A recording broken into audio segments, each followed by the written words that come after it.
Magandang hapon, Lord of Harvest, Batangas AG. Kumusta po kayo? Ano po ang inyong kalagayan ngayong hapon? Welcome po sa ating pong midweek nuggets. Ano po itong midweek nuggets? Ito po yung ating initial launching ng ating pong midweek na gawain na kung saan ay mag-share po tayo ng maigsi na salita ng Diyos to inspire us, to encourage us, ano man po ang lagayan ng buhay natin. So sa hapon po ito, I would like to be encouraged through the Word of God that can be found in Hosea chapter 14, verses 1 to 3. Ito po sinasabi ng Hosea. Manumbalik kay Israel kay Yahweh na iyong Diyos, ang pagbagsak mo ay bunga ng iyong kasamaan. Dalhin ninyo ang inyong kahilingan. Lumapit kayo kay Yahweh, sabihin niyo sa Kanya, patawarin niyo kami. Kami inyong kahabagan, kami inyong tanggapin. Maghahandog kami sa inyo ng pagpupuri. Hindi kami kayang iligtas ng pulong Assyria. Hindi kami sasakay sa mga kabayo nila. Hindi na namin tatawagin Diyos ang mga ginawa ng aming kamay. Sa iyo lamang nakakasumpong ng awa ang mga umila. Purihin po ang salita ng Diyos sa akin ito. Sa panahon po ito ng pandemic, COVID-19, tayong lahat ay, of course, wala pong nag-i-enjoy. If we have the presence of God in our lives, yun po ay isang kagalakan sa ating puso. Nagbibigay po ng kapayapaan. Ganun pa man, siyempre hindi may iwasan natin talaga tayo ma-pressure, anxiety natin, matakot tayo. At subalit, ang salita po natin binasa sa panahon ng matandang tipan, sa panahon ni Hosea, ay maaari ito po ay makapagbigay po ng may parallel story po ito sa inyong kapatid o impact sa inyong buhay. Maaaring may kapareho din. Kasi ito po si Hosea ay isang minor prophet na inutusan ng Lord. Sabi niya kay Hosea, humanap ka ng mga mapapangasawa. Yung isang babaeng sumisiping sa iba-ibang lalaki. Wow, medyo pagkaganoon po ang inyong tinig na narinig, makaka-questionin mo, mahirap po yan. Sa madaling salita, humarap ka ng patotot o kaya ng prostitute o pokpok sa ating panahon. Bakit po? Kasi yun ang gusto ng Lord, gusto niya ipakita na yung kanyang bayan na Israel, ganoon din po kataksil sa kanya. Ganoon din po. Kaya, siyempre sumunod si Hosea at si Hosea po ay kumuha ng isang babae, ang pangalan ay Gomer. Ginawa niyang asawa. At sila po nagkaroon isang anak, ang Jezreel, na ibig sabihin ay ikinalat ng Diyos. Ikinalat ng Diyos bilang parusa. So, ang Lord ay pinarusahan niya ang kanyang bayan ng Israel. Ikinalat niya. At ito po ay nagkaroon ng ikalawang anak, nung sabihin mo magsibing, at pinangalanan niya itong Lor Muhammad.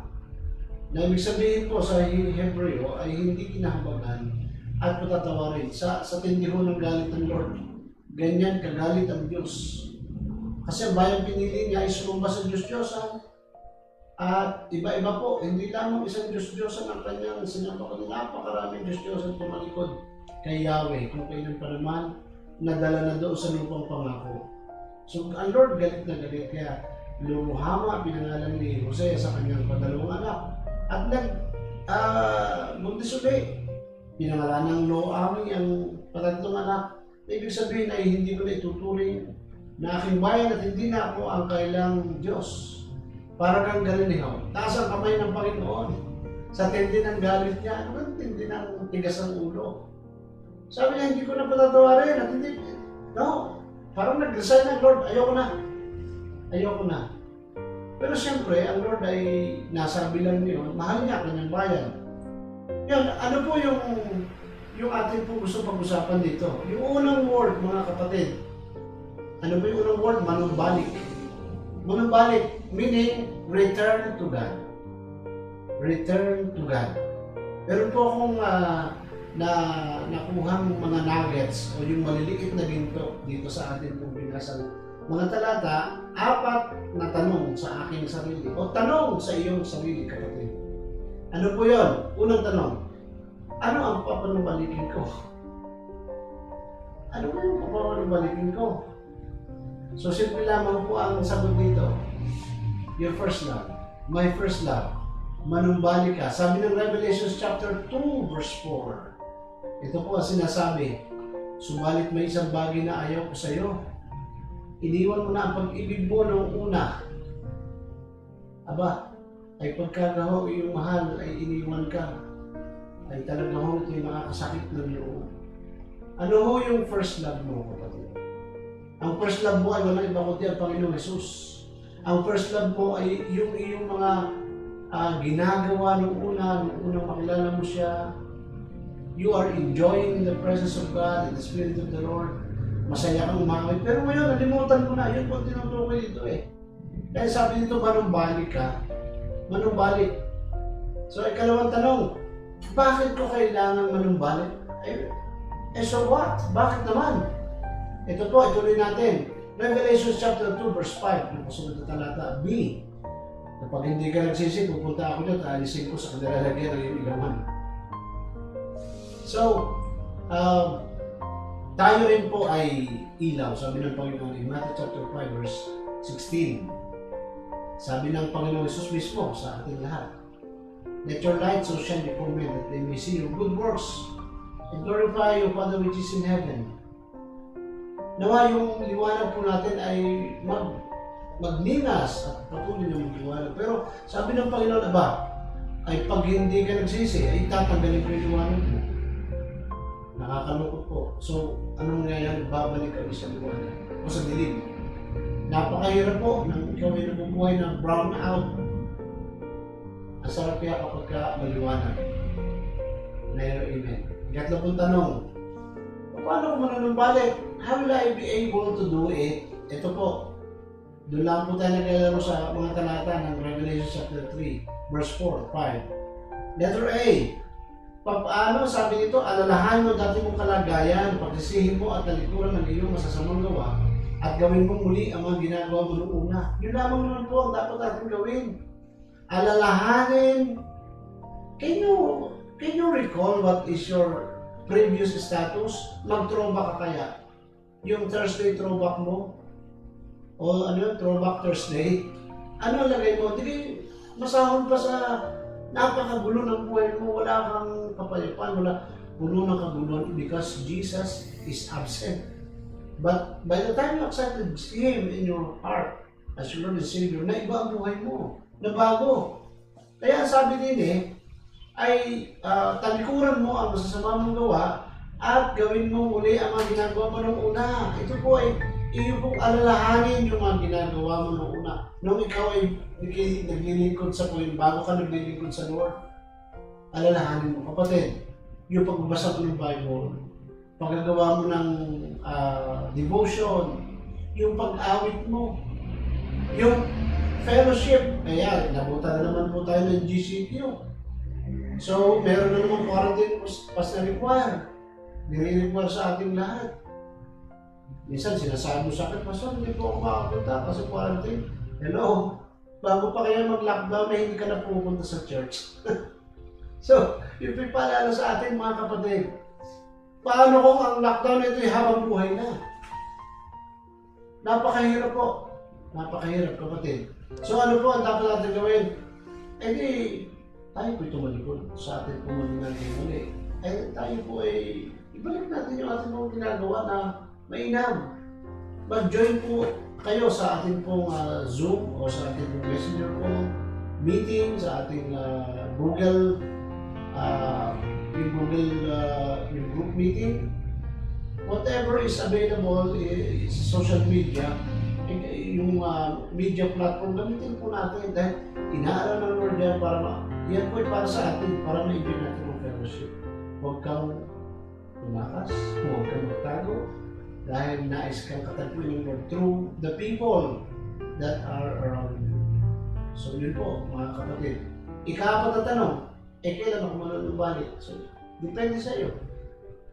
Ang tanong mo rin naman kailan mawawala ang virus? So, depende sa tigas ng ulo mo.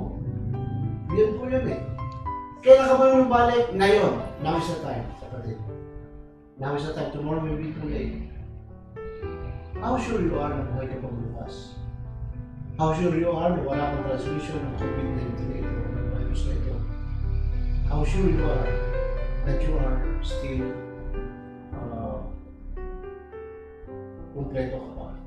Ngayon ay panahon na ikaw ay bumalik sa Panginoon. Turn to God, manumbalik ka. Ibalik mo yung dati mong ginagawa. O kung kapatid, kung hindi mo pa kilala ang Panginoon Jesus, kung hindi ka pa sigurado, pwede mo isuko buhay mo.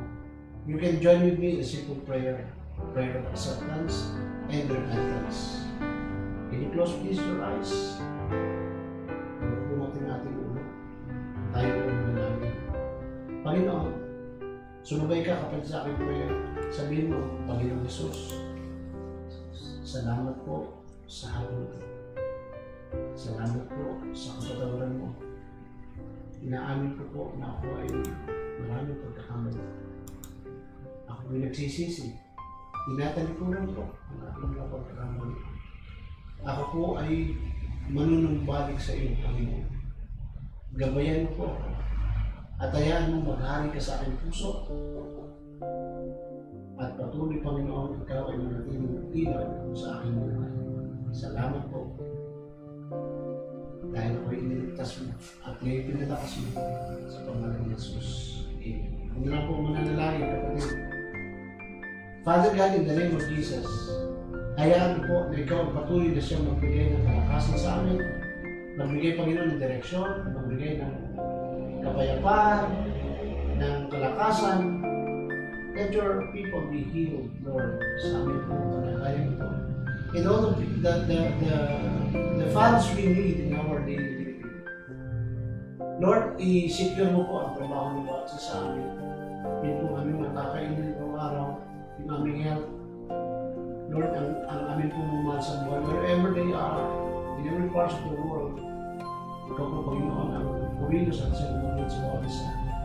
Lord, we declare and rebuke the works of the enemy in our midst. Salamat po sa kaligtasan, sa kapayapaan. Salamat po dahil kami po ipinanumbalik mo sa pangalan ni Jesus. Magandang hapon po. Ito po ang mga lingkod sa Pastor Chris Arangco with Pastor ng Batangas Batangas Community. God bless you. Solid day, Gloria. Amen.